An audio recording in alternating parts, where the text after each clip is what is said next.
Hello, ladies and gentlemen, and welcome to Comp USA. Fuck. Hi. See, you were thinking so hard about that. Man, Welcome to the Say Report. And now you get to talk because I've lost all privilege right now to speak. Oh man, yeah, it's been a crazy couple of weeks. Those of you keen listeners would have realized last week was a banked episode, but we've been taking the time to really kind of gear up to kind of get into the swing of how we continue to do this show in these times. Apparently, it's by referencing dead memes, like dead companies. Is that a meme? Is Comp USA a meme? First of all, before we go any further, Circuit City's really the meme. If you like, if any of them are a meme, but well, go yeah, ahead. because I love when a Circuit City is like suddenly a spirit of Halloween, and the big plug that like that's what Circuit City was known for, just like has a skeleton face on it, and is like skeleton plug. It can power anything. Again, I'm Devon Decker. That's my name. I had a story I wanted to tell about Comp USA, so I was thinking hard about that and not that this is the Say Report. So welcome to this show about everything. My host companion is over there, ready to say his name, hopefully. Ghost companion, Siege and Zarrowwick. I haunt the Circuit City. I think I also saw a Circuit City in Florida that was like a Dollar General. And I'm like, that's scary. There's some pretty wild transitions that out this way too. You have a lot of places that went under, and the thing is there's a lot of like tech buy-up companies. So you see like you see like a McDonald's that went under for some reason in some area, and now it's owned by like, I was gonna say CompuComp, which I think is the name of the computer company from Dilbert, the animated series. But anyway. But yeah, it's like some tech startup in there, and you just imagine that they're all just sitting at their shitty booths with their computers, like creating the next big app.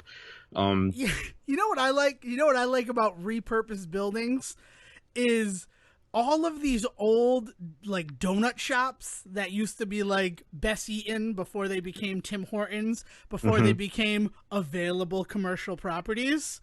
Right. And like not 9 out of 10. That's not 9 times out of 10. They're either still closed or they're like a bank or a bakery. Like the Best Eaten Tim Horton on Park Avenue in Cranston that crosses Dyer Ave, because local references just right now. That's where my head's at. Is now a DiPetrillo's Pizza Bakery, like one of the actual bakeries. And they have a drive-thru. And I'm like, I don't know how I could ever go and do the bakery experience, like the real Italian bakery experience, in a drive-thru. No, right? Like half the point is like going in and looking at all of the stuff and like you go in for one thing, you come out with 6. Like that's how bakeries make their money. Like what are you doing? How do you think the original Italian bakery sold over 1 million pizza chips? Because they are an add-on item. Yeah. At the register. I'm getting a cake. Oh, what are these? Oh, those are pizza chips. I'll get them for the road, right? Fuck it, right? Yeah, exactly. You know, if I was gonna work in a repurposed building, I would ask that they leave like shit behind, because like I want my manager's office to be in the ball pit. Like, yes, please. Yeah, that's a terrible idea, because if they're leaving behind the ball pit, they're leaving behind layers of diapers and maybe children. But that one time out of 10, right? It is now another donut shop. And it's like, you know what didn't work there before? A donut shop. I'm going to put a donut shop there. Everybody's got that one place though, right? Like, I mean, it's such a big joke that even like fucking Bob's Burgers like opening makes the joke of this. But like, there's that one building that you know of in your town that has tried fucking everything, right? And like, I remember growing up that down the street from me and Zach, there was a building just like that. And in the time that we lived there, it was everything from a restaurant to a lawyer to a fucking funeral parlor to a wedding dressmaker. Like, we would like, it was a thing, an annual thing for me to go home at Christmas time and see what the new building was. Right, and that I get. That I understand. Like, clearly, like, you're not smart to get it, because you can't be thinking there's going to be a lot of walk-in traffic, because there's not going to be a lot of walk-in traffic. That's why the restaurant, lawyer, and funeral home failed. Yep. And also, I really like that totally went down the ladder of feasible businesses. Like, number one is restaurant, right? Because people gotta eat. Number two, lawyers. Because when you choke on a chicken bone, you need someone to handle the litigation. Like, who cares where your lawyer like actually does their business? At the end of the day, you just need them in a courtroom. Yeah, exactly. But it needs to be but hopefully it's in a place that's easy to get to. Should you have to go there for like a deposition or to drop off paperwork, Right. like, and then funeral homes can be fucking anywhere, as evidenced by the fact that brief year that I was delivering flowers, I found out there are a lot of funeral homes that are just like houses in neighborhoods. Yeah, man. Well, and part of that is just because like everybody dies, right? So there needs to be like it's a business that will always have customers. But part of that shit is like it comes down to like different religions have different like aspects for like how you do that shit, right? Yes, and Yeah, so you end up driving into these like neighborhoods, going up to these like fucking walk-ups because it turns up like on the third level, this guy just happens to specialize in holding like specialized services for for Jewish families or some shit. Like it's crazy. Right, and then wedding dressmaker, which like I love that there's no doubt in my mind. I cannot think of any argument against wedding dressmaker being above funeral home in the hierarchy of like businesses. of I guess like not concierge like that, but like small business. That's gotta be the bottom rung. I mean, it's as niche as you can get nowadays, especially because like people that are getting married, which very few are actually going through with ceremonies anymore, and the people that are getting married, they're not throwing, like $1 million weddings anymore. It's not like it used to be where like it was a race to see who could spend the most money. As somebody that grew up in the 90s, I remember like watching there was like straight up like TV shows, right? And shit like that about like most expensive wedding. But no, man, nowadays it's like it's a joke to see how cheap you can make it, right? Yeah, and also you're making wedding dresses. You should be able to do that in your house. If you're the type of person who's like, I make wedding dresses for a living, you don't need a separate place for that.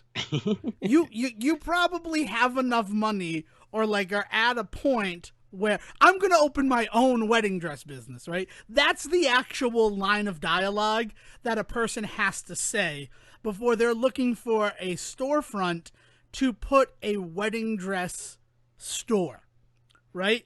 And not just like a tuxedo rental place, but a place where like you come in, you tell us what you want, and we make that for you. Yep. You probably have a house where you could do all of that and not pick up a second expense in your budding wedding dress business. I mean, like every like wedding dress place and even suit shop, like let's expand this theory out.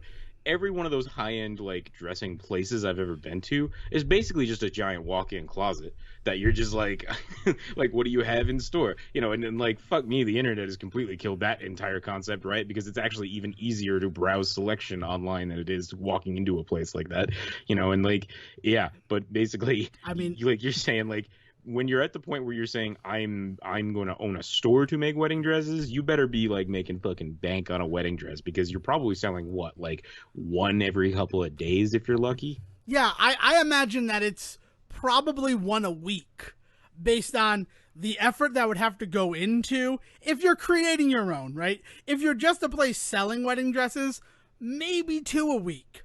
Maybe. It just seems like you can't have a staff. Right? I can think of no way that you're paying a staff to work in your wedding dress store. I think about like Garrow's, which is where we got all the like band tuxedos when I was in high school. Yeah. It was Garrow. Garrow worked there. There was no one else who worked at Garrow's. Right. He got in at 9 o'clock every day and he closed at 5 and that's it. And nobody else worked there. Yeah, the problem is there's no like B tier like shop to go and get nice clothes. You're either going to fucking Men's Warehouse where it is literally a warehouse full of suits, or you're going into like a shop run by one little old lady or little old man in the back with like their glasses on with like the fucking specialized lenses so that they can it's like the trifocals or like quadfocals so that they can like get in real close for the stitch. Like, and that is like that is the dream for me, to eventually have like a suit made by somebody in that position. That's not true. The dream suit for me is the women in Thailand that like where you can get like a 3-piece suit for like $30 American, and it's like fucking pure silk. But that's a whole other story. um, but like those are your two extremes, right? Like there's no like mid-tier shop for you to go to anymore. No, there truly is not. In fact, 10 years ago, and every time I've needed a tuxedo since, I have gone to, not a sponsor, tuxedoforless.com. And I have ordered a tuxedo in my size, and then I go to these little shops to have it, like, tailored and bespoke to my measurements. And that is how I'm keeping these places alive. Because I know they're not going to have my size or at like, the time that I need it. Like, every time I've needed to get a tuxedo, it has never been with, like, time and planning. It is always, congratulations, you got a job at Carnival Cruise Lines. You need a tuxedo. And I'm like, okay. It's actually, that's actually a really weird thought. I never realized it would be fucking bizarre to go looking for, like, a wedding dress or a tuxedo or a, like... Unless you had a date in mind, right? Yeah, like, it's like anybody that goes out there to just buy a wedding dress just randomly is often kind of seen as a crazy person, and I'm saying that's not fair. Like, no, we plan everything else in our lives. Why can't we have the suit I'm going to wear for my wedding? And the real truth of that is because we live in a world of, let's say, expansion. Okay. Where, let's say you, Siege and Sarawik, just to point out a person at random who's on this podcast right now, at 18, you found the suit that you wanted to get married in. I don't give a fuck when that happens. This is the suit. Could you, honest I'll give engine... you that the choice of me was random, but it was a 50-50 shot anyway. Well, it'd be weird if I was saying, would you, Devon Decker? What am I, third person Larry over here? But if you had bought a suit at 18 years old to, like, I'm going to get married in, could you fit into that suit today? At 18? Yeah. No. Yeah, no, of course not. Fuck no. For a lot of reasons. Not even just like, my waist size. Like, I have, my build is very different than I was at 18. Yeah, because you stopped marching, right? I realized that, like, marching band kept me in shape. Well, like, so I stopped marching, so my bottom half went one way, but then I also started doing a lot more shop work, so my top half went the other way, right? Like, I basically, I went from looking like an exclamation point to looking like a pear, like. Yeah, no, I got you, boy. I feel you. Yeah. But that's like one of those things. So it's not one of those situations where, like, I'm going to buy this because I want it. You kind of have to have the need for it to go get it. And oftentimes the need for me would come up like that. So I'd go to a website, order it, get the fastest shipping possible, and then find a tailor. I mean, this is honest to God, 10 years ago, right? Only 10 years ago. So this 2020, this is 2010 that we're talking about. I went to the goddamn Yellow Pages, which, if you're younger than Siege and I, let's say 5 years younger than Siege and I feel like that might be a nice, like, slot for that. We used to have the internet in books that got dropped off at our doors by homeless people. Full stop. We used to have the internet in books, but then, yeah. No, okay. Revision 1. We used to have Google in a book, and it was called the Yellow Pages because the paper was yellow. And I think initially because it was cheaper, the yellow paper, like, that's why they were actually, like, it was pulpy, like. Yeah, it was the cheapest possible paper you could find too, and they had to give you one every year because it was the cheapest one, not because it was constantly changing, because it wasn't constantly changing. I mean, that's the greatest. You want to know why we're in the situation we're in right now? It's because it took us conservatively 60 years to move away from a model where we printed out literally millions of tomes and just gave them to people. Yeah, full of the same information year after year. Every house in America got one, and nothing was changing in them.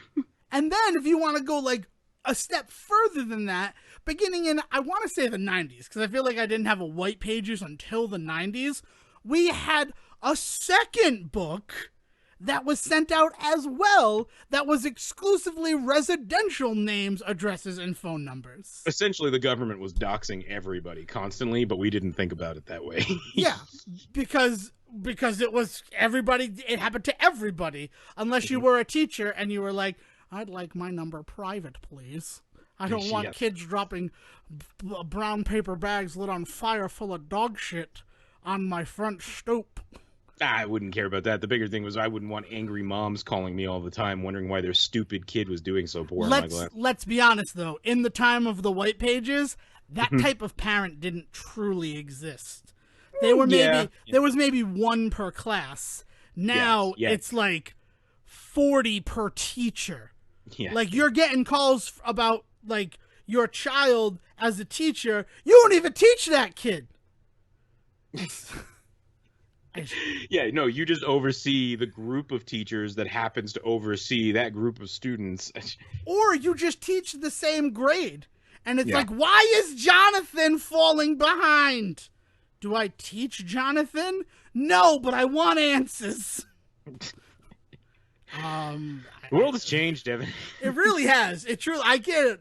I didn't think about all that. But I would, like, literally, Yellow Pages, going through tailors in Rhode Island, calling them, and a lot of the times when you call a tailor, they don't pick up, right? Because they're working, because they're the only person who's in their shop at any given moment.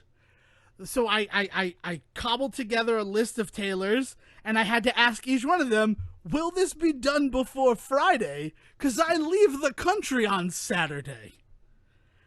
And I found a guy who's like, if you can get it to me before 9 a.m. today, and I called him at, let's say, 8:45. Yeah. And he's in North Kingston, which if you're in Rhode Island, if you're from Rhode Island, that's like half an hour from where I am, because everything's really a half an hour away from everything. So I was given 15 minutes to get to this guy so that he could take my measurements and have enough time to modify the outfit.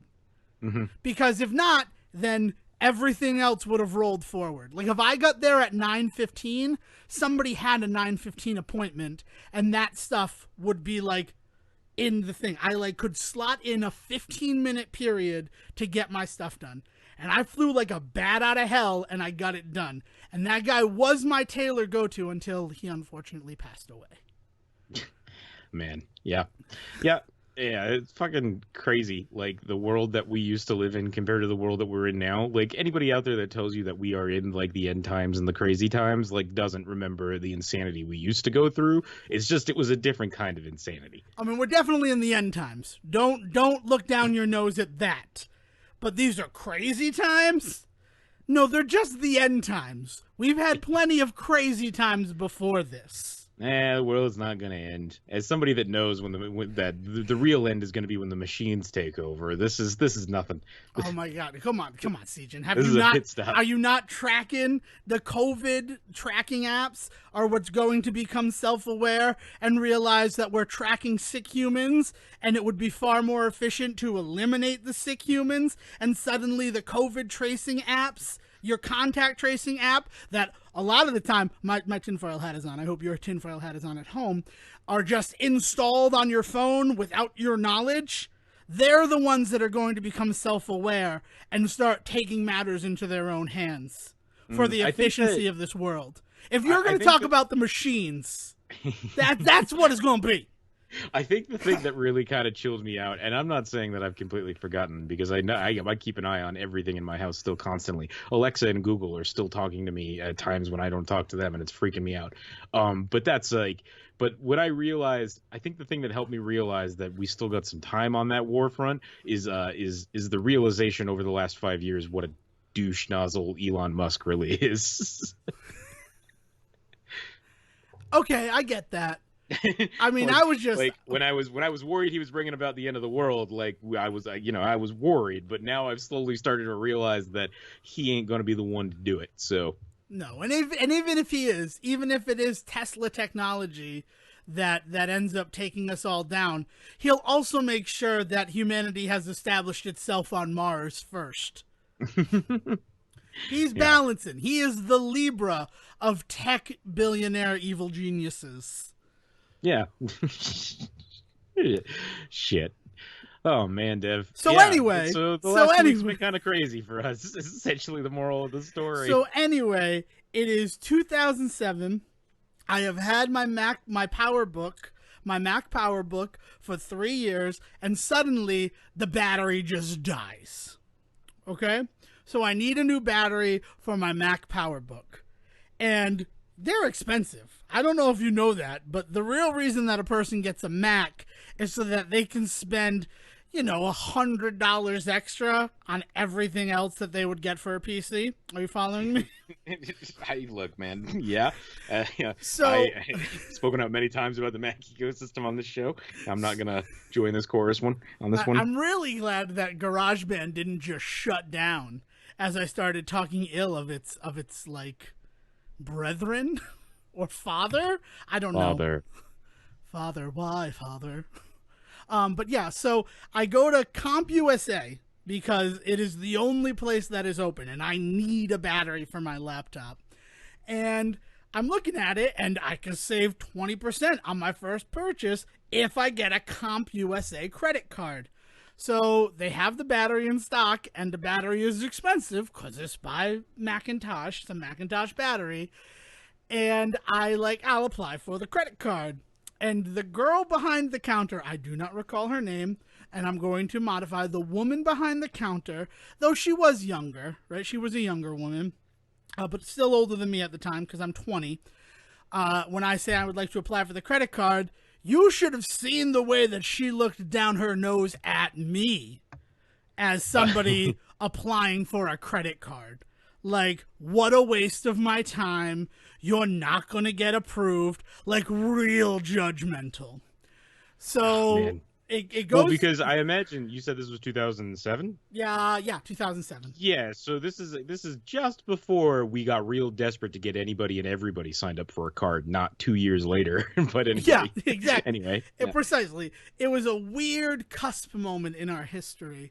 Mm-hmm. And I apply for it, and the whole time I'm waiting for it to go through, because we were more judgmental about who we gave lines of credit to, it took time. Mm-hmm. It wasn't like beginning in 2009, as Sejan so astutely pointed out, where you put in your social security number and bam, here's $100,000. Yeah, balloons dropped from the ceiling, and they were like, spend it all, motherfucker. Like, we got you for life now. So I'm sitting there waiting, and just a judgment is radiating off of this person. And I am approved, and I am approved for $5,000 at CompUSA in, let's be honest, the end days of CompUSA. Because CompUSA does not survive much longer. That would have been real dangerous for me. Yeah, right. But let me tell you, Sejan, about that danger. That checkout woman, she lights up. Like, her whole attitude changes towards me once I am approved for not just a credit card, but for like a pretty healthy line of credit at an electronics store. At some point in the recent future, you will be able to buy everything in this store on one purchase, young man. So she complete 180. And you know what I did? I purchased only that Mac PowerBook battery and nothing else from CompUSA ever again. I got it. Man. I paid it off. I only did it to save the 20%. So I got the credit card. I paid it off immediately before any of the 32% interest could hit that single purchase. And then I canceled the card. Got him. And that felt so good. That felt like I've been working since I was a sophomore in high school. Mm-hmm. This might be your first job, ma'am. I've worked for a long time, and I've been putting in the time to get a good credit score. Yeah, that's the shit that brought the whole system down, though, right? Is we got to a point where we were giving credit cards out like candy to a very select group of people, and then they didn't do the math on that. Like for some reason, they were under the impression that if we limit the number of people that can get credit cards to A, B, and C, and then we make sure that we get them 20 credit cards each, we can keep the system going, and then the system ate itself essentially. Yeah.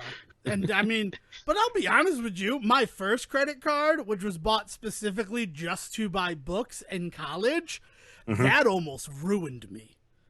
Like it was a very low limit. I had got it specifically so it would be a low limit card. And then I wanted to take a trip to like Baltimore. No, I know exactly what I wanted to do. A high school in Baltimore was putting together a Lucas Arts approved adaptation of The Secret of Monkey Island. Oh man. I had connected with the student who was writing the script via the World of Monkey Island forums. Because oh my god, remember when the internet was just forums? Instead of like the internet has a forum, it's called Twitter, but like before every website had its own forum, and this is not for you, Siege. And I know you had to go really looking for trash humans back in the day. They weren't just force fed to you. So I find out about this thing, and I'm a freshman in college. I'm like full of piss and vinegar. I'm getting a degree in theater. It's a game that like I had been playing Monkey Island since like 6th grade. I like had nothing but love and respect for this game, and the fact that like this was happening, I wanted to be there. Damn the expense. So I called and I got my limit raised so that I could take a train down there. And I didn't buy the train tickets in advance, right? Like here's a life hack for everyone who's listening to the Say Report today. If you have to go on a train ride, if you're able to buy your ticket 3 days in advance, you save hundreds of dollars. Yeah, no, the day of purchase price on tickets. This is true for planes as well, but like day of ticket, ticket prices are fucking ridiculous. I've bought more train tickets. I'm gonna be honest with you. They've got you at that point. Yeah, that's the thing. Yeah, we know that you have to get to Baltimore, so fork it over. So I did it. I bought a train ticket. And I went down to Baltimore. I hired a dude. His name was Hattie. And he was like, he was Uber before Uber. That's what Hattie was. Again, went to the trusty yellow pages for Baltimore and found like taxi services. And basically I hired a driver to bring me around Baltimore the entire time I was there. Yeah. You know, just in the future, whenever somebody tries to point out that you're Ferris Bueller, remember this story. Why? Is this not Ferris Bueller? No, this is Ferris Bueller through and through. As somebody that questioned whether or not they were Ferris. That's a good... I guess I see where you're coming from. But yeah, so I hired a driver to take me all around Baltimore and the Maryland area during this show. I go see the show... And then I get back on the train and I come back. Like it was all told, like not even a 24-hour experience. It was awesome. It's one of those like moments. But that was when my like, this is just to buy books on credit card went to like a big boy, we're going to take your family credit card. and Devon learned a valuable lesson. And Devon learned that even though there might be a low limit, high interest rates are the real killer. But I survived, right? I'm able to podcast. My car is paid off for. Like it's good. And my student loans, it taught me a valuable lesson. But the valuable lesson that I want you to learn from this story is don't ever get a credit card. Yeah, moral of the story with all of this, everything from CompUSA to now, man. I that just jumped into my head, and I connected the dots, and it's Sejin's turn to talk now. No. I like this. The life lessons is a good thing right now. I think it's a safe place for two guys of our caliber to really play at this day and age with everything else going on right now. Because whoo, fuck me, like right now the world is really trying to recalibrate and figure out how it's going to handle a lot of its pop culture and zeitgeist. The stuff that we kind of swim in is changing rapidly every day. And it's been really interesting to watch, from this seat in particular as a podcaster to see what's happening out in the world right now. Everything from fucking Joe Rogan getting his ass handed to him by Bill Burr to fucking Bon Appetit YouTube channel completely shutting down. There's just Twitch left and right, firing streamers, rehiring streamers. What is going on? I don't know. I know that they have wicked loosened the requirements to become a partner so that they can kind of like deluge away all of the negativity that's happening right now. Yeah, it's a crazy time. It's a shitty way to handle it. Oh, too, it's awful. It's because awful. the idea is, well, we'll fucking flood the field, right? And then yeah, we still have shitty people, but we can point to percentages and say, yeah, but only a certain percentage of our people are shitty. Everybody else out there is a great creator. And it's just like, yeah, but you're not going to give anybody else the kind of support that you give those shitty people, huh? Twitch. And I'm only and really, like, I'm coming down on Twitch real hard right now, but you know what they didn't do? They didn't fucking close the doors and fire everybody via tweet like Mixer. So yeah, but that whole Mixer thing is also like handled poorly. Like they just shut the doors, like you said. Like it was, oh man, I'm trying to think of the job. The closest analog that I have to it is when I was still working at Hollywood Video, and all I worked was the weekends. I worked Saturday and Sunday opening shifts. It was so they didn't have to hire a new person and train them on how to run that store, and so I could keep my free rentals. Like that's all it was. It was such a like quid pro quo situation for the two of us. And I showed up one Saturday morning, and I had a message to call the district manager. So I called no, I didn't even have a message. That's a lie. As I'm opening the store, the phone rings, and it is the district manager, and she tells me I need to call the person who is supposed to come in and work with me and let them know that her services are not needed. What? And like the person that did it, her name was Katie. I don't need to give more than that. Katie and I had some good times working at the Hollywood Video. Lots of laughs. The best one was when we were watching Dirty Dancing, and I'm like, we could do the lift. We could definitely do it. Just come on. And she did it. And I'm going to tell you, I got her up. I definitely got her up. And then I just crumbled. And we both just went down hard. Trying to like doing the lift from Dirty Dancing. And you need to understand, I'm a relatively short dude. I'm a Wolverine from the comics type guy. She was easily 6 foot tall. So it was a sight to behold. Unfortunately for Hollywood Video, there wasn't anybody there to watch. Yeah, that's why we thought that we were okay to do it. And I'm like, you just got to be like the wind and I can do this. And we had the time of our life. But the thing about Katie was she, too, had a real job during the week and was also a Saturday, Sunday opener. And that was all she did. So I had to call her and tell her her services were not needed, which means that I, not even like managerial level, my actual title was shift supervisor, had to essentially fire this girl. Yeah. And we were like, I was friends with, like, she had a lot of brothers. She was one of those, like, not in a negative way, but like, I feel like everybody always knew that girl who came from like the family of brothers. It's pretty much a TV trope. It's Juliet from Psych, right? Of like course. That's her whole character. And I was real like good friends with her brothers.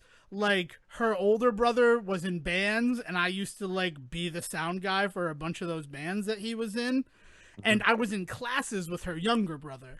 So like I still saw her after via phone call. I had to say, so your services are no longer needed at the Hollywood Video. If there's anything you need to talk about, I'm here, but enjoy your day. Like, I didn't know what to do. I had never let someone go before. Yeah, yeah. Shit. um and she's still like we would be at like weddings of like mutual friends and stuff. She would still tell the story of the kindest firing I ever experienced was at the hand of this son of a bitch. Like, he was just so gentle about it, but it's just one of those things. So it is like, that's how Mixer handled it. Mixer was like, hey, John. Yeah. And John is the janitor at the Mixer building. If you could just like call up Ninja and tell him that he don't have a job at Mixer no more, that'd be cool. And that's a lie. I mean, because it's even grosser than that, Yeah. because guys like Ninja, they got the call. They got Yeah, the they polite did get the phone call. call a week in advance so that they could start figuring their shit out, which is why he was able to buy himself out of his contract. And like, this is nothing against this dude, because like, look, I'm sure at some point in the future I'll come down shitty on Ninja for his place in history, but like, this is not the time. The dude saw what was coming, was told what was coming, and said to them like, you motherfuckers just made me like leave basically the bread and butter for you under the promise that like I was going to get paid A, B, and C. And they were like, well, we can make sure you're first in the door at Facebook. And he's like, no, pay me. And they did. They straight up paid him. They bought him out of his contract, and they were just like, you can go back to Twitch now. So that motherfucker made 5 years worth of money, which was going to be about 30 million and some odd change. And he made that instead in 1 year, which is just like fucking nuts. Yeah, but right? I think he only made like 3 million. I think that was the end up of the buyout, like, because it was contingencies and stuff. Because the signing bonus that he was offered to go to Facebook was 6 million, Mm-hmm. or he could just take half of that and they would be done. Well, half of that, and he'd be released from a no competition clause, right? So he was able to go back to Twitch, and he's on top, and he's gonna make that. And yes, that is the amount of money he was going to get paid via Mixer to stream, but if you start adding in all of the fucking merchandising rights that he now suddenly just owns himself, which I don't even think he did at Twitch. Like, he almost made out like a fucking bandit on this, I think, because the kind of shit that he basically got in this deal is the stuff that not even Twitch had really offered him. And so he kind of played a nice like long game of business on this shit, and like went to the better company for a hot second, and then was able to get out of that by sheer luck. But all of this masks all of the shit that they did to the smaller people, right? Where they didn't say shit. They didn't say shit to anybody. Yes, you're not wrong, right? But that's why I wanted to just make sure that we gave those actual numbers just from the company, because they did screw over a lot of other people. A lot of people did not get the golden parachute that like Ninja and Shroud wound up with. But like the big numbers that you're seeing is an all-encompassing number, including sponsorships and other agreements. The money specifically from Microsoft and Mixer is just that $3 million. And for me to say just that $3 million, fuck me, right? Yeah. Like, the thing that's really wild is I don't know what Facebook's going to be over the next few years. So by the time, so you got to assume like it's going to take them a bit to get their shit together. Let's say generously, like on the long end, it'll take them about a year before you actually hear about like streamers on Facebook. It'll probably be Christmas, but like on the long end, right? By that point, even by that point, I don't know what Facebook is going to be, because we have a lot of stuff that's going to come down the pike over the next 6 months, between an election in this country. But on top of that, like the announcement that Apple is going to start tracking when your microphone and camera are being used, which will soon be followed up by every phone company doing that for you. Like the fact that they're going to be able to basically cut in on a ton of Facebook's basically secret projects, like not to sound like another conspiracy in this episode, but like all of the shit that Facebook has been making its real money on, slowly people are starting to figure that out, and they're starting to chip away at their ability to make it, or at the very least making you an informed consumer of it, right?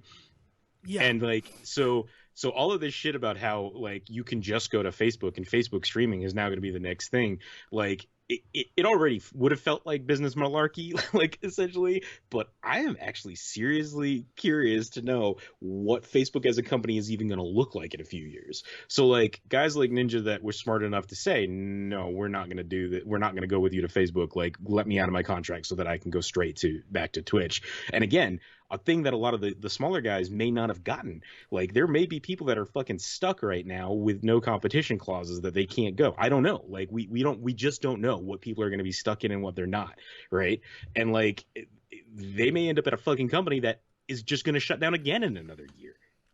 Okay, so the most telling thing about what you just discussed about Facebook and them being a streaming platform is the fact that they are already a streaming platform, and you Facebook did TV. not know that. Well, no, I'm not talking about Facebook Oh, Watch. you're talking about... I am talking about in September of last year, the Mexican runner announced that he was leaving Twitch because he had been picked up and offered a lot of money by Facebook to stream on Facebook. Mm-hmm. And that was like one of their first big things to like try to bring people over to the platform. He was real smart. He was really savvy about that because it was only gaming content that was tied to that deal with Facebook, because he was a creative as well. Like he's in a band and he did some drawing stuff. So he's still able to do that stuff on Twitch, which is genius, right? Like there's the savvy businessman, because you're able to not completely alienate your community that you've been building on Twitch while getting the money and running for Facebook. But I followed him over because like he is an exceptional player of games. He is the person in the Guinness Book of World Records who like completed every single American released NES game. All 720 games. That's fucking crazy. Like his story is very impressive. You can read a whole thing about it if it's like they do like specific Guinness World Record books now, which like the Guinness World Record books of video games, which was available at an Ollie's bargain outlet near me, and I didn't buy it, but I opened it up and I read the article. And I'm like, that's cool. So I wanted, like, he's a very good player and he's fun to just watch play. I don't even care about him as a streamer. I care about his skill playing the game. And I would go if I, like, you know, because I had followed him on Twitter, and I would go when it said it that he was doing it. But there was no way to, like, follow him on Facebook so I could get notifications that he was streaming. And even then, every time I saw that he was streaming, it was, like, 9 steps to get to watch him. And it's through the Facebook environment, which I don't know if you've ever tried to watch something on Facebook. They do not want your eyes anywhere but on something that they own. Their comment area, their stuff, like stuff that they're in control of, that's you mean, where like, they through draw Facebook your eye gaming, to. right? Yeah. Like through the no, that's part of why I didn't think that I feel like what Facebook is talking about doing with this buyout of Mixer is something very different than what they already have. Exactly for a lot of the stuff you're talking about. Because what it looks like now is it looks like Facebook with a video playing on it, right? And I feel like that's what they want to move away from. Or God, I guess what it is I guess I assumed that this is what they would be doing, because that's the smart thing to do, is to move more towards highlighting the content and the creators, and then having to like hook you into Facebook in like more less intrusive ways, like more subtle ways, like YouTube does, where I didn't even realize it, but like there's like ads and shit that I'm like not even really picking up on in these videos now, and like in you know what I mean? Like I don't know if what Facebook currently has as its streaming service can stay that way if they're going to tout how like they bought Mixer, because if they're gonna just take the content from Mixer and then shove it into what they currently already have, it's a fucking lost cause. Well, let's talk about another thing, the Birch, which I loved. I loved the Birch. That was the worst streaming like scenario I have found myself in, and I had DC Universe. I still have Amazon Prime. Yeah. And the hoops that I had to go through to watch something on Facebook Watch is staggering to me. Which is now on YouTube, by the way. The Birches? Yeah, you can just go to the YouTube and just fucking watch it now without having to deal with Facebook at all, which is awesome. Because the girl who plays the Birch, like the girl in the past who, spoilers I guess, will become the Birch. I just rewatched Good Boys, and that movie surprisingly holds up as well as it should, considering those kids are woke as fuck for like 12-year-olds. But yeah, so you like she plays the older sister of the cool kid Soren, and I'm like, man, from the end of the yeah, oh, nice. The Molly girl. It's the reveal that it's the two of them, right? Yeah, there's the two of them are the one who's actually his older sister. She's in that, and I'm like, man, I would really like to go back to Washington Birch, but Facebook video sucks. Like, it's such a difficult situation. I don't even want to like try to do that. It might be like season 1 is still on Facebook Live, but I know that season 2 and a lot of that company's other stuff, they have an entire YouTube channel that is like firing on all cylinders right now. It's one of the top YouTube channels because it's like, what's really unique about it is that because of the content of like the Birch and things like that, they kind of can't be part of the algorithm. Like they can't, they just can't be part of the advertising. They can't be part of like the recommendations because it just goes against all of the shit that YouTube is set up to actually promote. And they're still like getting millions of views on shit, which is just like near impossible. You know what I mean? That is awesome to hear, and something that I am going to look into deeper because of just how big a fan I am of the content that they were producing for Facebook Watch. Did we not talk about this on the show yet? Like they pulled together a dark universe before Universal could. No, I didn't realize that. Oh yeah, the Birch is so this is slowly revealed throughout all of their shows, but they've got about 5 or 6 different shows that are on there, and at least 3 of them. So the Birch, the No Man or something like that. I'm not getting that name right. But there's another big like monster character that is heavily influenced by things like guilt and the idea that they're horrific, but maybe they're not so bad is like the concept. And then the other one is the I'm gonna get this one wrong too. The Sunshine Family Cult, I think, is the full name of it.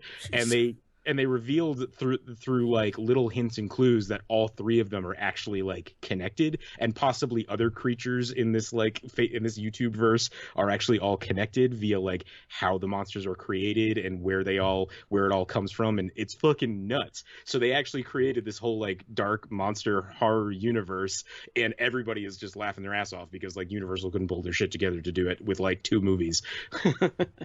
I'm a pause real quick because that's exciting. If there's nothing out there called the No Man, patent pending the Say report.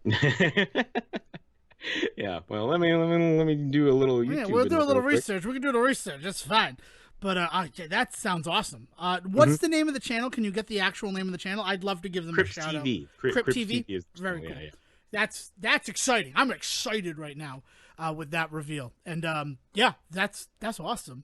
But yeah, to go back to it, like, what Facebook should do is what these other people did and actually spin out to another, like, it doesn't even have to be a separate actual website, but just skin it differently so that it's still attached to you, but it looks like Twitch, because Twitch works because of what Twitch looks like. Right. Yeah. I mean, and to that point, even like the ways in which YouTube has really worked a lot on its UI and the way that it for its creators as well, it really is beneficial to everybody, to audiences trying to find what they want, and creators as well, as much as that's much more monitored than Twitch ever will be, hopefully. Yes. But I'm just saying, like, that's the way you do it. Give me an app for Facebook Watch on Roku or Fire Stick so that I can actually watch the stuff. And it's not the No Man.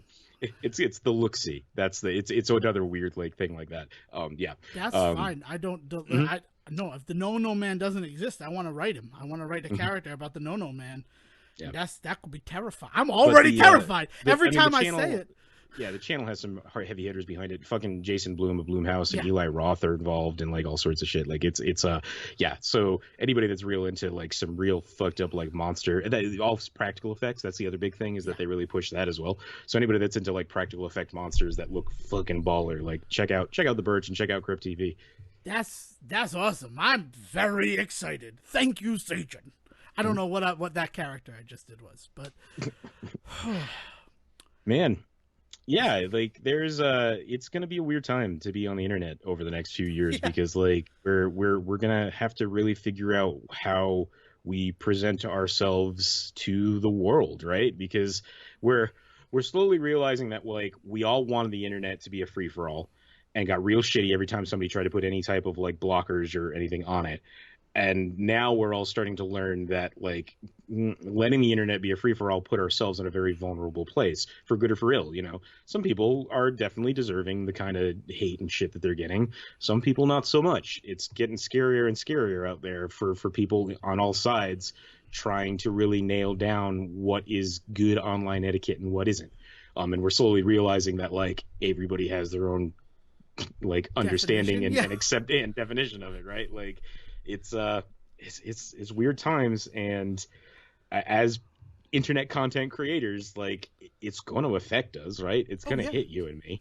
Yes. I mean, even though what we're doing is what we're doing, it trickles down, and it will affect all aspects of it, and that's is scary. And there was something that you just said that I want to do. Here's what it is. Here's what it is about the internet. And I have been a proponent of what I'm about to say for years, going back to the very first year of the Say Report, and even before that. The internet is a tool, right? The internet should be a tool. And tool like a hammer can build, but it can also destroy.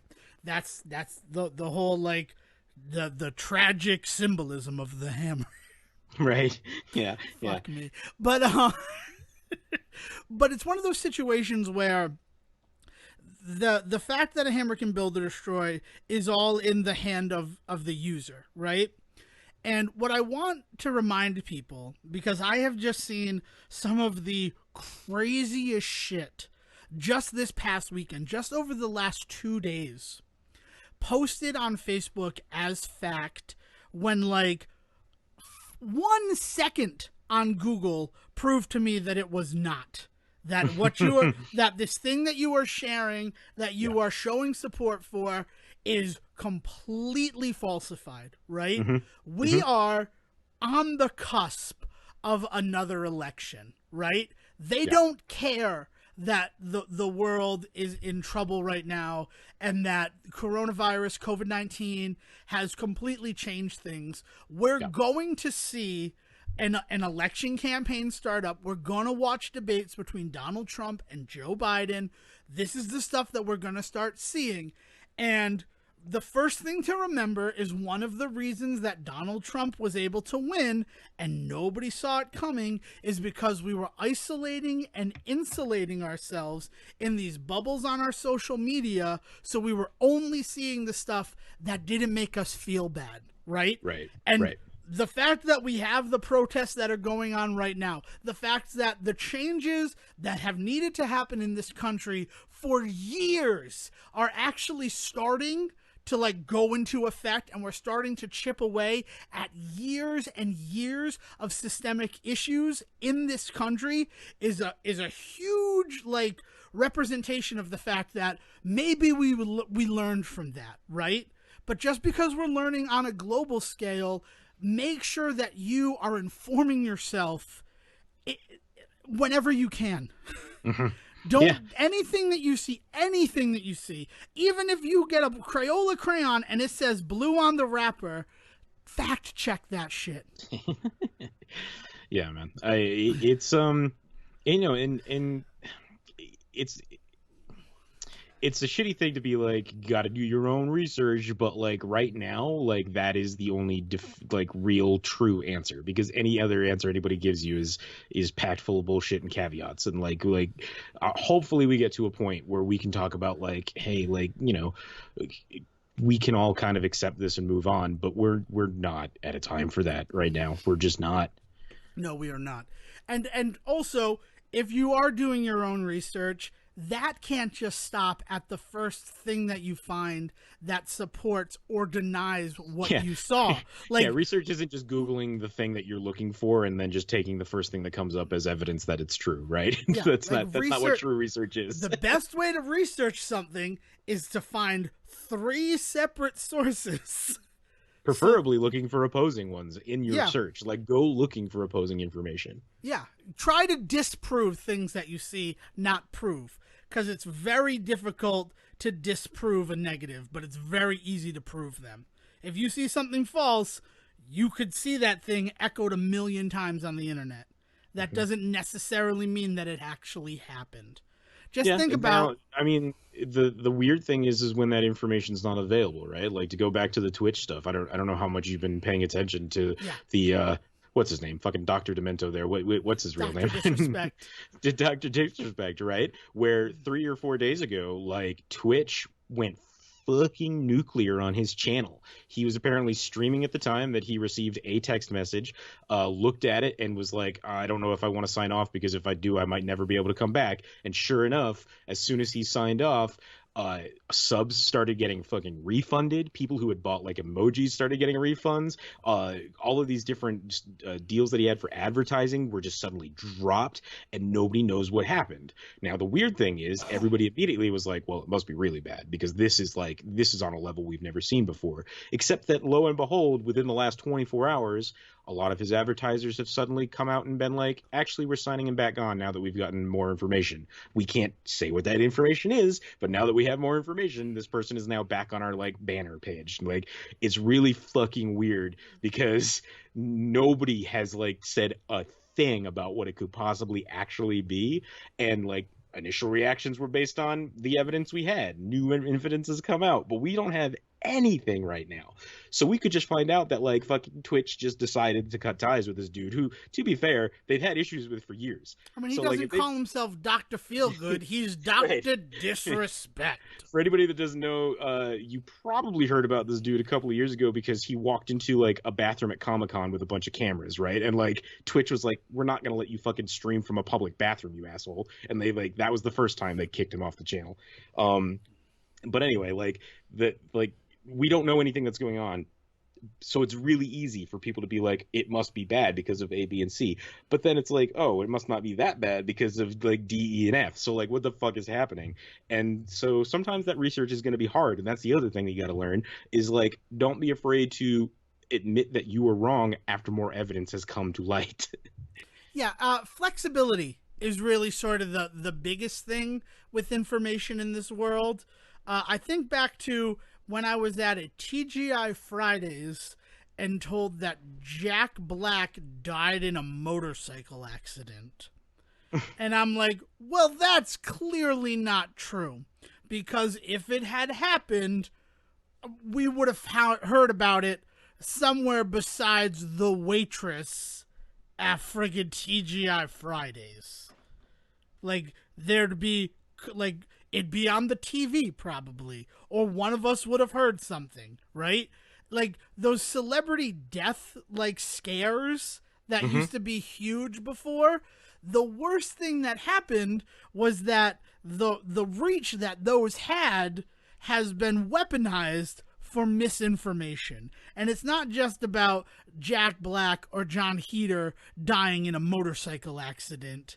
It is about things that really affect us in terms of our well-being and our and in politics and all of this thing that actually matter. Not that it wouldn't matter if John Black or John Heder had passed away. We've seen that. We see how celebrity deaths affect us. I mean, even, you know, R.I.P. Kobe this year. Yeah. But like, before I mentioned anything to anybody, I made sure of the facts.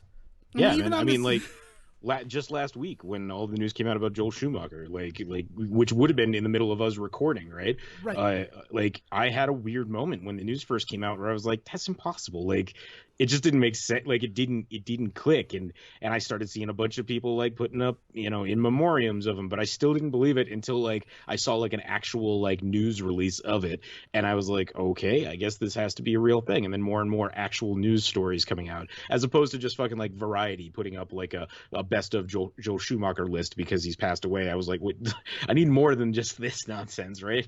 Yeah, and that shit is gonna be super affecting because like, I mean, on the one hand, that's the guy that fucking gave us The Firm, which we have talked about on this show. Like early '90s Tom Cruise is very important to this show, right? But on the other hand, he also gave us Bat Nipples. So like, again, another thing we've talked about on this show that is very important to us.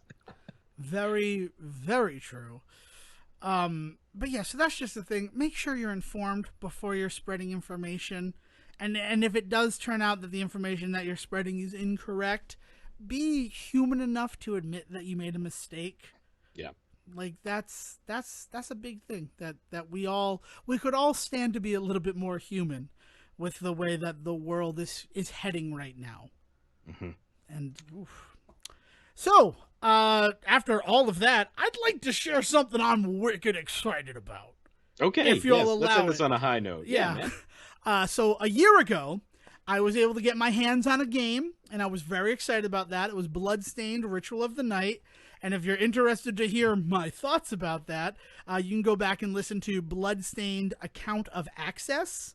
And that's a very... So, this wouldn't have anything to do with your latest Twitch adventures the last couple of days, would it? Oh, it would have everything to do with my watching latest Twitch adventures over the last couple days.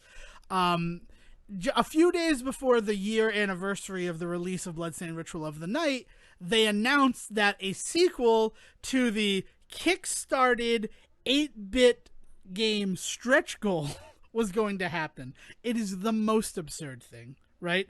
Ego was going to make Ritual of the Night, and he kickstarted it because that was very vogue at the time. And as one of the stretch goals, it's like, we'll make a new 8-bit adventure in the same universe and featuring characters from Ritual of the Night. Mm-hmm. And they were able to release that game a full year, maybe even 2 years before Ritual of the Night came out. Mm-hmm. And that game is awesome. Curse of the Moon. In fact, if you listen to Account of Access, the way that Ritual of the Night is currently, and I have vowed to actually replay it with all of the patches and balances that I looked down my nose at. I looked down my nose a lot this episode, and I'm sorry about that. But all of that, I want to see how the game plays a year later, now that I've had some time to, like, get over that, like, sticker shock that they patched out all this stuff that just felt great. Yeah, all the fun stuff. Yeah. Yeah. But, Curse of the Moon is this game that I absolutely loved. It has different endings depending on which characters you let, like, live or die or recruit. Like, it's a very deep game considering it was a Kickstarter stretch goal that it didn't seem like they were planning until they made enough money to fund it. Mm-hmm. And the reveal was that they're going to do a sequel to that game. And I immediately stupid excited to the fact that I'm not really a trailer guy, but I watched the trailer for it, and I fell in love with Hachi. Hachi's my boy. Good boy Hachi. He is a corgi that is trapped in an enchanted suit of armor. He's basically a mech driving dog. I don't know how a dog drive a mech, but Hachi's going to figure out and show us how.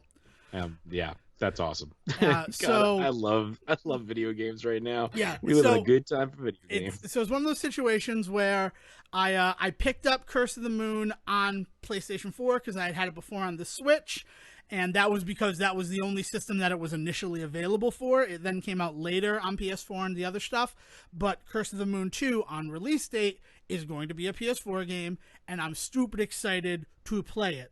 What made me even more excited, and not just the fact that I have played through the game 5 times in the last 3 days, is the fact that coming soon in that trailer actually meant coming soon. Have you seen the release date, Sajin? Do you know when this game is releasing? Not at all. When is it coming out? July 10th. Oh, shit. Jeez. And you can buy it right now. Yeah, that is the only thing that could be better than July 10th as the release date. Had they said it's available now, go buy it, play it, love it, enjoy it. So that's my like silver lining of the week, is that there's going to be a sequel to Curse of the Moon. And if you haven't played Curse of the Moon, it's very old style Castlevania game, very reminiscent of Castlevania 3 Dracula's Curse, which if you've listened to this show, you know that's one of my jams. I used to play it in the studios where I worked at radio stations between shifts. That's a great game. But also, if you're more of like a modern gamer, they have a casual setting that doesn't really take away from the fun of the game. You just don't have that crazy knockback that they thought everybody would experience in video games in the 80s and 90s. They thought that if you touched something evil, you'd go flying like 12 yards. And that's not true. Nice shit. But it's $10. It's $10 across the board. And so if you're looking for something, and I know like this is the drought, and we're going to see a lot of like fresh games dropping next month. We're going to finally see the new Paper Mario game, Ghost of Tsushima, if you're a PlayStation 4 person. Which actually, I just want to ask one question. And I hopefully it's not going to ruin the silver lining of the week. But does the Mixer fiasco affect your feelings about Microsoft in any negative ways? No, I think that the thing that it does highlights that Microsoft is still a business. You know what I mean? Mm-hmm. They're not. I think a lot of people really kind of felt like when they were with the Xbox One coming out, that they were proving that they were caring more about the games than the business side finally. And I think that they learned really quickly that was not the case, which is why we are where we are right now. The fact that the Xbox One is got its definite defenders, but it's not like the fucking army that PlayStation has, right? And I think it's because we've realized that they still really are just a business. And I think that the Mixer stuff just highlights that. And I think that's part of the reason why you haven't heard a lot of people, as shitty as they are about the way that it went down, aren't surprised. Like, you haven't heard a bunch of people talking about how this changes their view on things, because it just more reaffirmed them.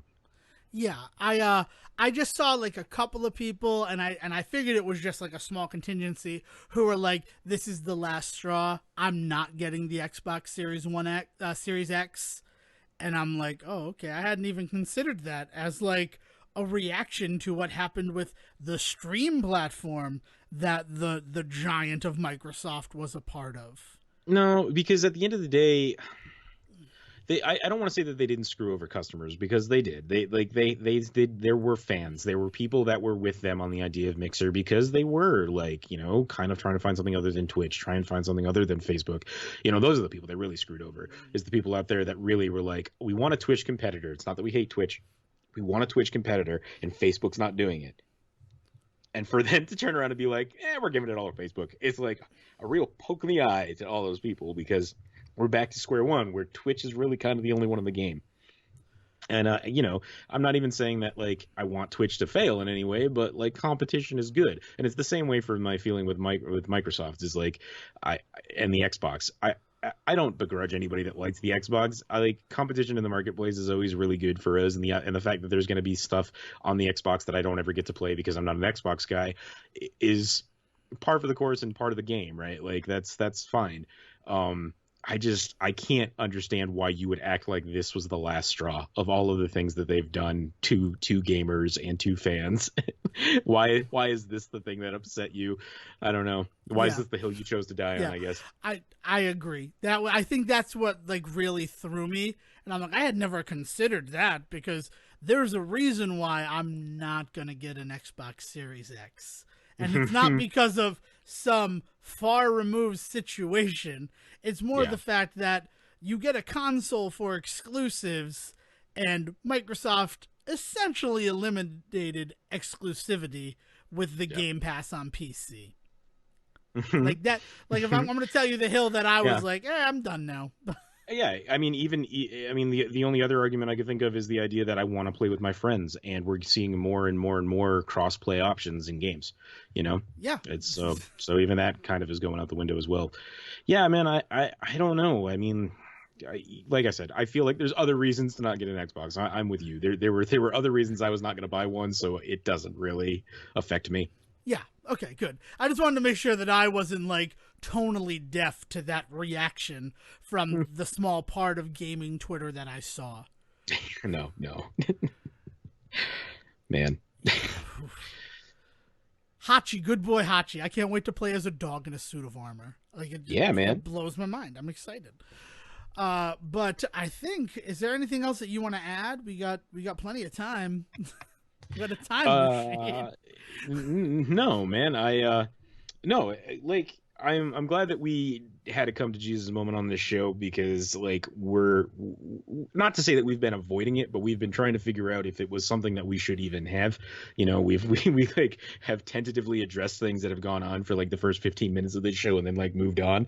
And like I don't want people out there to think that that we are ignoring what's going on out there, or worse, stupid, like just don't realize what's going on out there.